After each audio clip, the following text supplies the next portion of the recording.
السلام علیکم ورحمۃ اللہ وبرکاتہ۔ محترم ناظرین، آپ دیکھ رہے ہیں لوک شان نیوز سلوڑ، بلند آواز سچ کے ساتھ۔ آج 9 اکتوبر 2024 ہے۔ مہاراشٹر کے اورنگ آباد ضلع کے سلوڑ شہر سے میں حافظ محمد انصار۔ مسلمان سب کچھ برداشت کر سکتا ہے، لیکن نبی پاک صلی اللہ علیہ وسلم کی شان میں گستاخی بالکل برداشت نہیں کر سکتا۔ مولانا عبدالکریم مصطفی۔ اجنٹا میں 1 گھنٹہ راستہ روکو آندولن کیا گیا۔ محمد صادق کے ذریعے موصول ہوئی خبر کے مطابق بروز منگل کو مسلم برادری کی جانب سے پیغمبر اسلام حضرت محمد صلی اللہ علیہ وسلم کے خلاف نازیبا کلمات اور ان کی شان میں گستاخی کرنے والوں کی مخالفت میں مسلمانوں نے اجنٹا کے ہائی وے پر احتجاج آکروش مورچہ نکالا اور 1 گھنٹہ ٹریفک کو بند کیا۔ اس وقت مسلم کمیونٹی کے لوگ بڑی تعداد میں جمع ہوئے تھے۔ اتر پردیش کے نرسمہانند نے پیغمبر محمد صلی اللہ علیہ وسلم کے بارے میں دیے گئے متنازع بیان سے اجنٹا کے چوک بس اسٹینڈ پر احتجاجی مارچ نکالا گیا، جس میں اجنٹا کے علماء اکرام نے بھارت کے آئین کے مطابق پرامن احتجاج کیا۔ علماء اکرام نے کہا کہ ہم سب کچھ برداشت کر سکتے ہیں، لیکن ہمارے نبی کی شان میں گستاخی برداشت نہیں کر سکتے۔ ہم اس نبی صلی اللہ علیہ وسلم کی امت ہے جس نے ہمیں جانوروں سے بھی محبت کے ساتھ پیش آنے کے لیے کہا۔ حکومت کے ذمہ داران سے مطالبہ کیا کہ اس نفرتی پاکھنڈیوں کے خلاف سخت سے سخت کارروائی کی جائے۔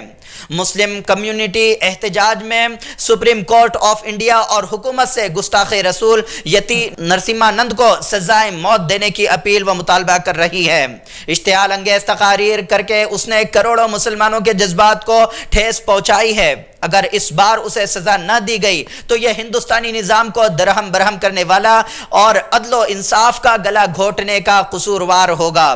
احتجاجی مارچ کے دوران مسلم کمیونٹی کی تمام دکانیں بند رہی۔ آخر میں اجنٹا پولیس اسٹیشن کے اسسٹنٹ پولیس انسپکٹر امول ڈھاکنے کو مکتوب پیش کیا گیا۔ مکتوب میں حکومت سے نرسمہانند کو سزائے موت دینے کا مطالبہ کیا گیا۔ احتجاج پرامن طریقے سے اختتام پذیر ہوا۔ اس موقع پر مولانا عبدالکریم مصطفی، مولانا زبیر احمد نظامی، مولانا حافظ عبدالمتین، مولانا مجاہد مرزا، مولانا عثمان، مولانا ارشد، مولانا اکرام، مولانا فرید، مولانا ندیم، مولانا صادق، مولانا عمران، مولانا حبیب، حافظ عادل، حافظ افتخار نے بھی خطاب کیا۔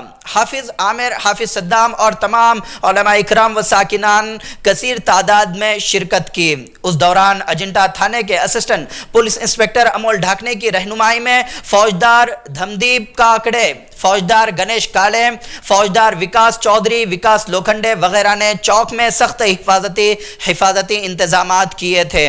ناظرین، جن ساتھیوں نے لوک شان نیوز سلوڑ کو اب تک سبسکرائب نہیں کیا ہے، سبسکرائب کر لیں تاکہ روز کی اس طرح کی خبریں، نیوزز آپ تک فوراً پہنچتی رہے۔ اسی کے ساتھ میں حافظ انصار رخصتی چاہوں گا، پھر ملیں گے اگلی نئی خبر اور نئی ویڈیو کے ساتھ۔ خدا حافظ۔ کوشش نہیں کریں گا، لیکن آپ ان کو اپنے پلوں میں سمیٹ رہے ہو، ماں کی طرح ان کو پیار دے رہے ہو، گستاخوں کے ساتھ ہمدردیاں کر رہے ہو، پھر گستاخوں کی ہمت بڑی ہے۔ آج ایک کتے نے بھونکا ہے، کل دوسرا کتا بھونک رہا ہے، پھر تیسرا کتا بھونک رہا ہے۔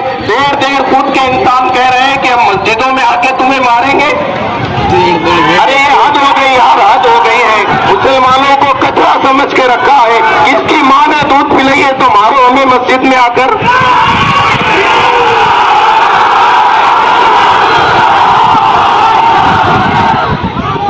دیر فٹ کے انسان جن کی کوئی اوقات نہیں ہے سالوں کی، وہ کہہ رہے ہیں کہ ہم تمہیں گھس کے ماریں گے۔ تو کیا ہم مردے ہیں؟ ہمارے پاس کوئی طاقت نہیں ہے کہ ہمیں مسجدوں میں آ کے مارا جائے گا۔ او میاں، میں یہ اس لیے کہہ رہا ہوں، میرا کوئی مقصد بھڑکانا نہیں ہے۔ جو حقیقت ہے، دائرہ قانون میں رہ کے بات کر رہا ہوں کہ ان کتوں کو کیوں تم جو ہے اریسٹ نہیں کرتے ہو؟ کیا یہ بھڑکاؤ بھاشن میں نہیں آتا ہے؟ کیا یہ ہیٹ اسپیچ میں نہیں آتا ہے؟ کیوں ابھی تک اس کو گرفتار نہیں کیا گیا ہے؟ یہ قانون کو پس پشت ڈال کر طاقت کے بل بوتے پر کیوں ہندوستان کو چلانا چاہتے ہو؟ کیوں نشے میں جو ہے اس ملک کو کبھی ادھر کبھی ادھر، کبھی یہاں، کبھی دنگے فساد، کبھی ٹریڈوں میں مسلمانوں کو مارا جا رہا ہے، کبھی اسٹیشنوں پہ مارا جا رہا ہے، کبھی کیسا ظلم کیا جا رہا ہے۔ یاد رکھو، صبر کا ایک امتحان ہوتا ہے۔ ہر چیز کی ایک انتہا ہوتی ہے اور جب صبر کا پیمانہ بڑھ جاتا ہے تو اس وقت حالات گمبھیر ہو جاتے ہیں. نہ تیرا ہے نہ میرا ہے، یہ ہندوستان سب کا ہے. نہ تیرا ہے نہ میرا ہے، یہ ہندوستان سب کا ہے. یہ یاد رکھو کہ نہ تیرا ہے نہ میرا ہے، یہ ہندوستان سب کا ہے. اور نہیں سمجھی گئی یہ بات تو پھر نقصان سب کا ہے. لگیں گی آگ تو آئیں گے کئی گھر زد میں، یہاں پر صرف مکان تھوڑی میرا ہے.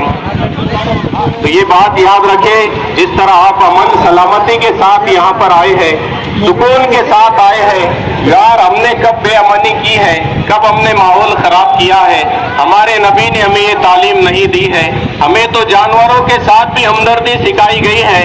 وہ جو بکریوں کا دودھ دوتے ہیں، ہمارے نبی نے ان کے بارے میں بھی کہا کہ تم اپنے ناخن چھوٹے رکھا کرو تاکہ تم جب دودھ دو تو تمہیں جو ہے بکریوں کو تمہارے ناخنوں کی وجہ سے تکلیف نہ ہو. یار جو قوم وضو کا پانی بھی گن گن کے استعمال کرتی ہے، وہ کیسے یہ برداشت کریں گی کہ کسی کا خون بہایا جائے؟ یہ غلط طریقے سے دنیا میں جو افواہیں پھیلائی جاتی ہیں اس سے دور رہیں، امن و سلامتی کا مظاہرہ کریں. ہم جو ہے پوری امید رکھتے ہیں حکومت وقت سے کہ آئندہ کوئی بھی ہمارے نبی کے بارے میں گستاخی نہیں کرے گا. اور جو سوشل میڈیا پر، آخری بات کہہ رہا ہوں، سوشل میڈیا پر جو یہ بات پھیلائی جا رہی ہے کہ نرسنگا نند کو گرفتار کیا گیا ہے، اس ڈھونگی مہاراج کو، بدبخت ملون کو، جس نے ہمارے نبی کے بارے میں بہت غلط الفاظ کہے ہیں، میں یہاں پر اس کو کہنا نہیں چاہتا ہوں اور میں کہہ بھی نہیں سکتا. جو آنے والے ہیں وہ سارے کے سارے نبی کی رحمت کے دائرے میں ہیں. عزیزوں، نبی علیہ السلام کی شان میں آئے دن کچھ ملعون بدبخت گستاخیاں کر رہے ہیں، جبکہ نبی علیہ السلام کی شان تو اتنی اعلیٰ اور ممتاز ہے، اتنی نرالی ہے کہ رب کائنات کے بعد خالق کائنات نے کائنات میں جس کو جو مقام دیا، سب سے اعلیٰ مقام وہ ہمارے نبی کو دیا. اگر کوئی ہمارے نبی کی شان میں ساری دنیا مل کر بھی گستاخیاں کرنے لگے، بے ادبی کرنے لگ جائے، تب بھی ہمارے نبی کی شان میں ذرہ برابر بھی کمی نہیں آ سکتی. عزیزوں، ایسی شان والے اللہ